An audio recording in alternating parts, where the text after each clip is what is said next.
ఒకరు ఒకరు అడిగిర్రు, మా ఇంట్లో ఒక చెట్టు ఉంది, తినగానే పుల్లగా ఉంది రసం దాన్ని అని చెప్పగానే మా పెద్దోడు అన్నాడు, నన్నపాలు అదేనా అన్నాడు. అని నీకు ఎట్లా తెలుసురా అంటే, అది దాని గుణం అది, ఇంట్లో పెట్టుకున్నాం తెచ్చుకొని తింటున్నాం పుల్లగా ఉంది అంటే నీకు అదే అని చెప్పాడు. వాళ్ళ ఇంటికి పోయి చూస్తారు అన్నపాలనే. అంటే పిల్లలు కూడా గుర్తుపట్టే విధంగా మనం తర్ఫీదు ఇవ్వాలి కంపల్సరీ. ప్రతి ఊళ్ళో పారంపర్య ఆయుర్వేదం ఇచ్చేటువంటి చేసేటువంటి వ్యక్తి ఖచ్చితంగా ఉండాలి.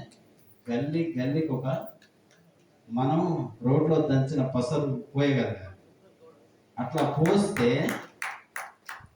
అట్లా పోయగలిగితేనే ఈ భూమి మీద చెట్లు ఉంటాయి, మన ఇంటి నిండా చెట్లు ఉంటాయి, మనం ఆరోగ్యంగా ఉండగలుగుతాం, 100% మనం ఫిట్గా ఉండగలుగుతాం.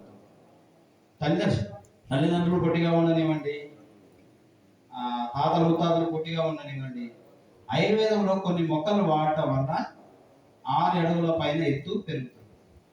కుంకుమ పువ్వు ఎంతమంది తెలుసు? కుంకుమ పువ్వు, ఒరిజినల్ కుంకుమ పువ్వు వాడేది ఎంతమంది?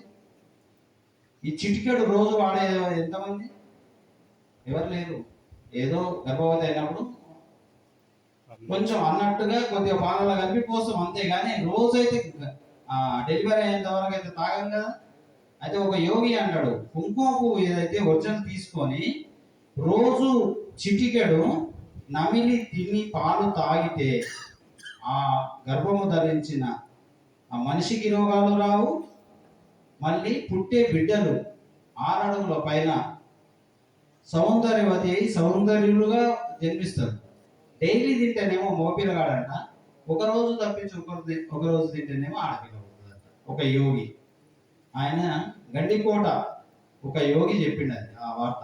అది ఎంతవరకు సాధ్యం నాకు తెలియదు, కానీ దానివల్లనైతే ఉపయోగం ఉంది. సౌందర్యం అయితే మారుతుంది, వర్చస్సు అయితే మారుతుంది, అంతవరకు అయితే మనం చెప్పగలుగుతాము. కాబట్టి ఇట్లాంటి అనేక మూలికలు ఉన్నాయి, ప్రతి మూలిక అద్భుతమైన మూలిక. కాబట్టి అన్ని మూలికలను మనం వాడదాం, పెంచుదాం, దాని గురించి వివరిద్దాం, నేర్చుకుందాం, మన తరాలకు అందిద్దాం, మన మనవల్ని కూడా తయారు చేద్దాం. ఓకే, అందరికీ నమస్కారం. ఇక్కడ వచ్చిన వారికి హృదయపూర్వకంగా అభివందన.